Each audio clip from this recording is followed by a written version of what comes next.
విఫలం వైఫల్యం అన్నింటా అదే తీరు. కూటమి వైఫల్యానికి సామాన్యులు నానా ఇబ్బందులు పడుతున్నారు.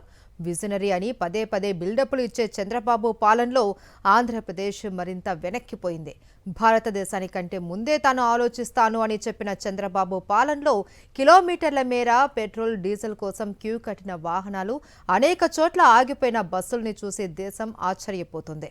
డీజిల్ కొరత గురించి చంద్రబాబు ముందే ఆలోచించలేదా అని ప్రజలు ప్రశ్నిస్తున్నారు. రాష్ట్రంలో ఏ బంకు వద్ద చూసినా నో స్టాక్ బోర్డులే. పెట్రోల్ కోసం బంకుల వద్దకు వెళ్లిన వారు అందరూ నిరాశతో వెనుతిరుగుతున్నారు. రాష్ట్రంలో ఏదో ఒక చోట కాదు, అన్ని చోట్ల ఇదే పరిస్థితి.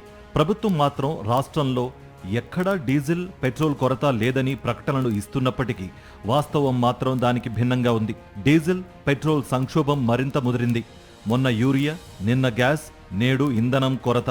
సంక్షోభాలను పసిగట్టడంలో చంద్రబాబు సర్కార్ దారుణంగా విఫలమైంది. రియల్ టైం గవర్నెన్స్ అంటూ పదే పదే చెబుతున్నప్పటికీ అది ఉత్తి డొల్లతనమే తప్ప మరొకటి కాదు అని తేలిపోయింది. తనకు ఒక్కరోజు లోపల ఎక్కడా నో స్టాక్ బోర్డులు కనిపించకూడదని అధికారులకు చంద్రబాబు ఆదేశాలిచ్చారు.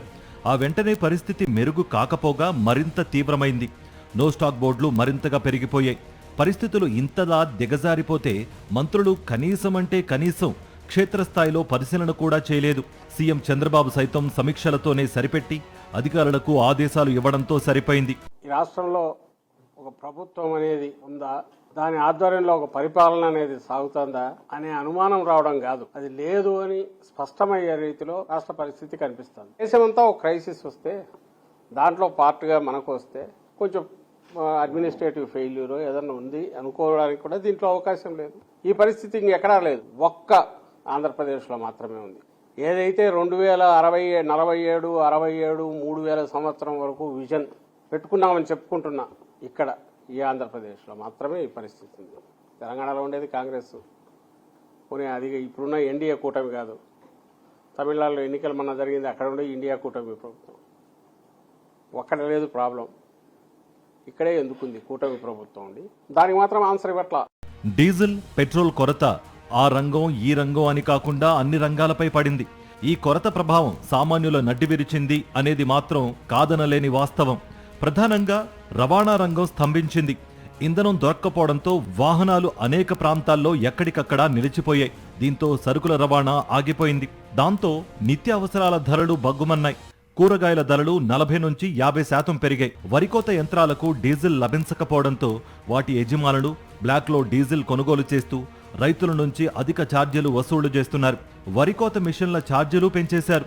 మరోపక్క కోసిన పంటను మిల్లులకు తరలించే వాహనాలు దొరక్క ధాన్యాన్ని కల్లాల్లోనే ఉంచుకుని భయంగా కాలాన్ని వెళ్లదీస్తున్నారు రైతులు. విజయవాడ, విశాఖ నుంచి దూర ప్రాంతాలకు తిరిగే బస్సులకు డీజిల్ దొరకలేదు. దీంతో పలు రూట్లలో సర్వీసులను రద్దు చేశారు. తిరుగుతున్న కొద్ది బస్సుల్లో ఆపరేటర్లు డబుల్ ఛార్జీలు వసూలు చేస్తున్నారు. ప్రస్తుతం పెళ్లిళ్ల సీజన్ నడుస్తోంది. శుభకార్యాలకు వెళ్లాల్సిన వారు డీజిల్ దొరక్క ప్రయాణాలు వాయిదా వేసుకుంటున్నారు.